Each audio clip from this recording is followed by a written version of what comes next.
परमात्मने नमः। यः एनं वेत्ति हन्तारं, यः च एनं मन्यते हतम्, उभौ तो न विजानीतः, न अयं हन्ति न हन्यते। जो इस जीवात्मा को मारने वाला समझता है तथा जो इसे मरा हुआ समझता है, वो दोनों ही अज्ञानी है, क्योंकि आत्मा न तो मरता है और न मारा जाता है। जब देहधारी जीव को किसी घातक हथियार से आघात पहुंचाया जाता है तो यह समझ लेना चाहिए कि शरीर के भीतर का जीवात्मा मरा नहीं। आत्मा इतना सूक्ष्म है कि इसे किसी तरह के भौतिक हथियार से मार पाना असंभव है। जैसा कि अगले श्लोकों से स्पष्ट हो जाएगा कि न ही जीवात्मा अपने स्वरूप के कारण वध्य है, जिसे मारा जाता है या जिसे मरा हुआ समझा जाता है, वो केवल शरीर होता है, किंतु इसका तात्पर्य शरीर के वध को प्रोत्साहित करना नहीं है।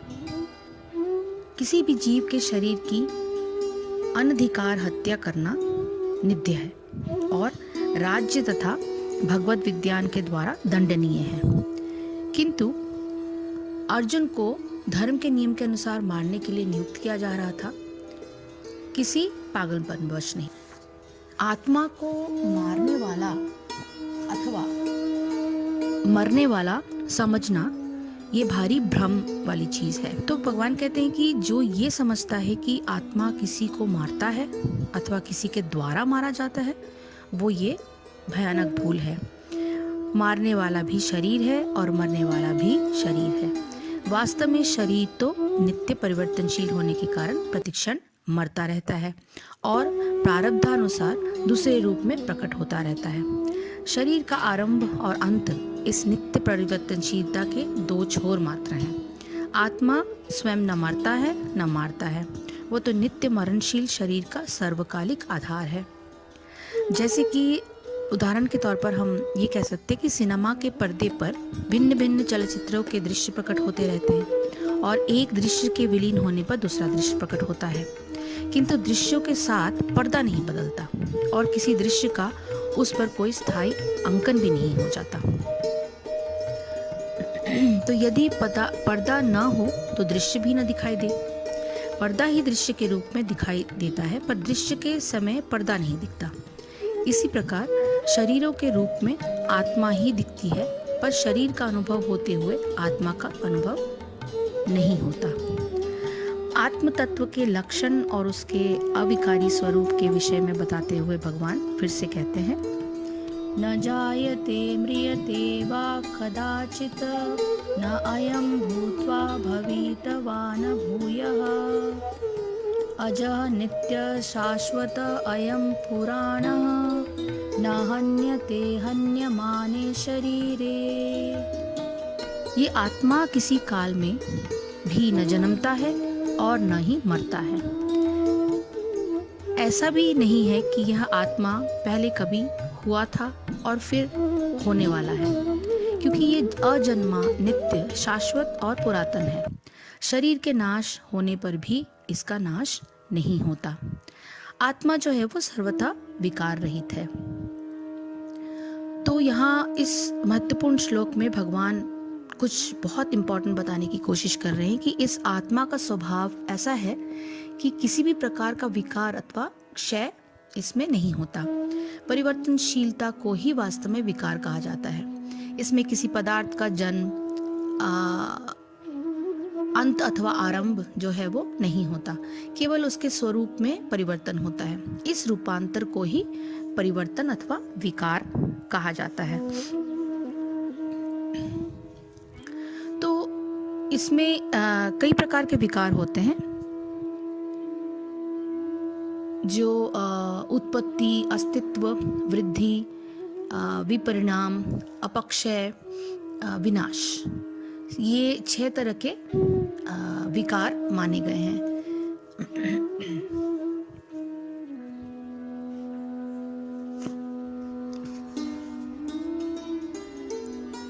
परमात्मा तथा आत्मा दोनों शरीर रूपी उसी वृक्ष में जीव के हृदय में विद्यमान हैं और इनमें से जो समस्त इच्छाओं तथा शोकों से मुक्त हो चुका है वही भगवत कृपा से आत्म की महिमा को समझ सकता है। कृष्ण परमात्मा के भी उद्गम है, जैसा कि अगले अध्याय में बताया जाएगा, और अर्जुन अणु आत्मा के समान है जो अपने वास्तविक स्वरूप को भूल गया है। अतः उसे कृष्ण द्वारा या उनके प्रामाणिक प्रतिनिधि गुरु द्वारा प्रबुद्ध किए जाने की आवश्यकता है। शास्त्रों के विकार के अनुसार जो 6 चीज़ें बताई गई है, वो उनमें आत्मा में उन विकारों के न होने के लिए जो शब्द इस श्लोक में बताए गए हैं वो है उत्पत्ति, जिसमें अर्थात जन्मना। इस विकार के प्रकट होने पर किसी रूप के विद्यमान दिखने का आरंभ होता है। इस श्लोक में आत्मा को अजह और न जायते शब्दों के प्रयोग से ये दिखाया गया कि उसमें उत्पत्ति रूप विकार नहीं है। अस्तित्व अर्थात जन्म लेकर विद्यमान होना। तो जो पदार्थ पहले विद्यमान नहीं था वो अब विद्यमान हो गया, अर्थात पहले कभी हुआ नहीं था अब फिर होने वाला है। तो आत्मा में ये विकार भी नहीं होता क्योंकि वह स्वभाव से ही सदैव विद्यमान है। वृद्धि अर्थात बढ़ना। किसी वस्तु का परिमाण में बढ़ना ही वृद्धि है, किंतु जो पदार्थ चिरकालीन और सदा एक रूप है उसमें इस प्रकार का विकार का नितांत अभाव होता है। आत्मा में यह विकार नहीं होता क्योंकि वो चिरकालीन और सदैव एक रूप है। इसलिए पुराण शब्द से वर्णित इसको किया गया है। विपरिणाम अर्थात रूपांतर को प्राप्त होना।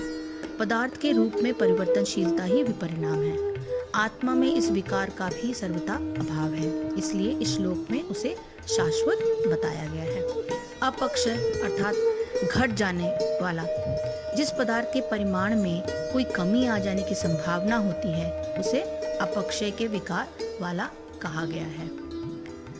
आत्मा में कभी भी कोई कमी नहीं आती, तो इन श्लोकों में इसलिए आत्मा को नित्य बताया गया है। विनाश अर्थात पूर्णतया नाश हो जाना। जिस पदार्थ का प्राकट्य होकर भी उसका नितांत अभाव हो जाए उसे विनाशशील कहा जाता है। आत्मा इस प्रकार के विकार से सर्वथा मुक्त है। इस श्लोक में आत्मा को न हन्यते बताकर उसको विनाशशीलता से मुक्त बताया गया है। इस प्रकार आत्मा में कोई विकार या परिवर्तन नहीं होता। प्रकृति में इसका उदाहरण सागर की लहरों से दिया जाता है।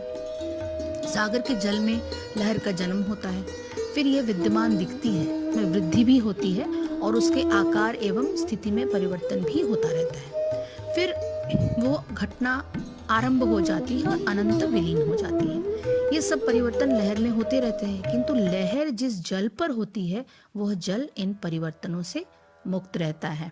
इसलिए इस श्लोक में बताया गया है कि शरीर के अंत हो जाने पर भी आत्मा जैसी की तैसी ही रहती है। तो आत्मा में इस प्रकार विकारों की कोई भी संभावना न होने का निश्चय पूर्वक ज्ञान जिस पुरुष को हो जाता है उसके विषय में बताते हुए भगवान कहते हैं, वेदा विनाशिनः नित्यं य एनम् अजम् अव्ययम् कथं सः पुरुषः पार्थ कमधाययति हन्ति कम। हे पार्थ, जो व्यक्ति ये जानता है कि आत्मा अविनाशी, अजन्मा, शाश्वत तथा अव्यय है, वो भला किसी को कैसे मार सकता है या मरवा सकता है। तो प्रत्येक वस्तु की उपयोगिता होती है और जो ज्ञानी होता है वो जानता है कि किसी वस्तु का कहाँ और कैसे प्रयोग किया जाए। इसी प्रकार हिंसा की भी अपनी उपयोगिता है और इसका उपयोग इसे जानने वाले पर निर्भर करता है।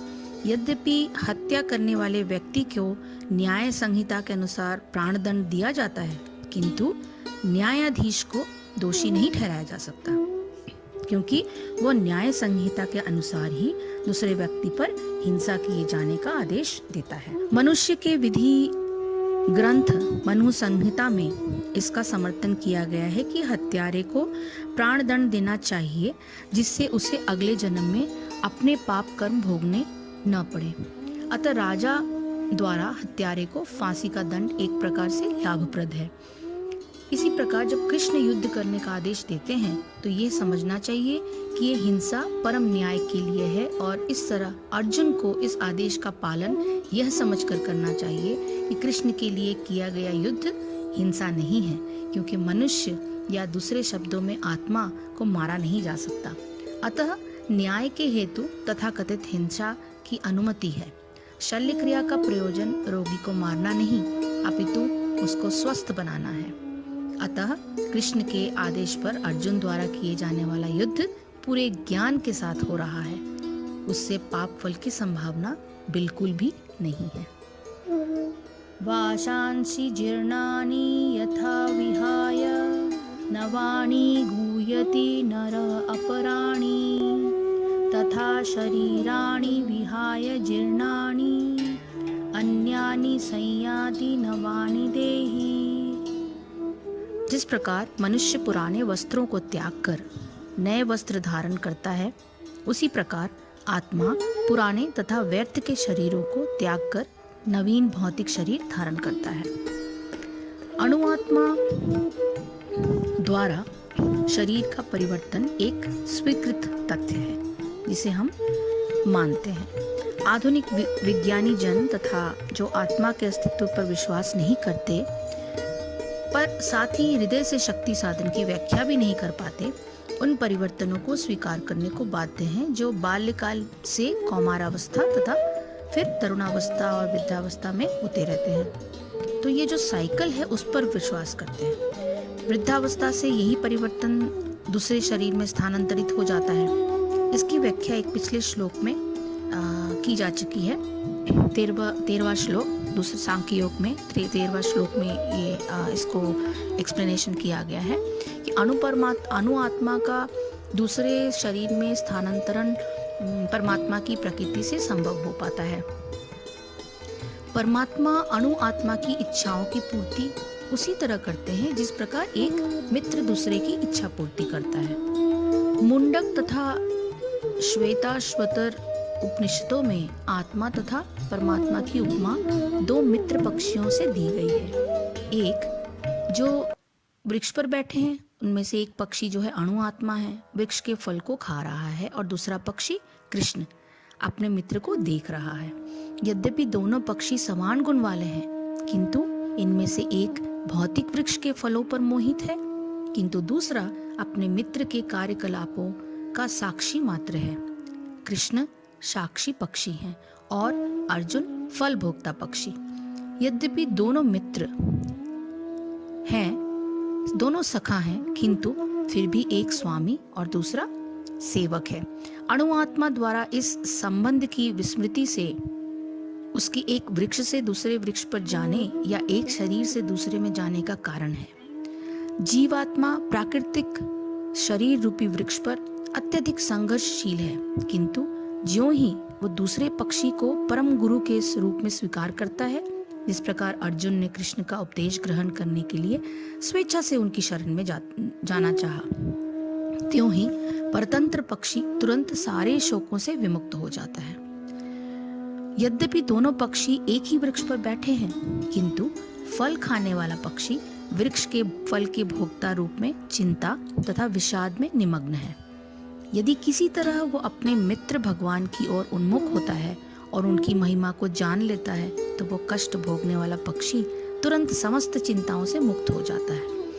अब अर्जुन से अपना मुख अपने शाश्वत मित्र कृष्ण की ओर फेरा है और उनसे भगवत गीता समझ रहे हैं। इस प्रकार वो कृष्ण से श्रवण करके भगवान की परम महिमा को समझकर शोक से मुक्त हो सकते हैं। यहाँ भगवान ने अर्जुन को उपदेश दिया कि वो अपने पितामह तथा गुरु के देहांतरण पर शोक प्रकट न करे, अपितु उसे इस धर्म युद्ध में उनके शरीरों का वध करने में प्रसन्नता होनी चाहिए, जिसमें वे सब विभिन्न शारीरिक कर्मफलों से तुरंत मुक्त हो जाएं।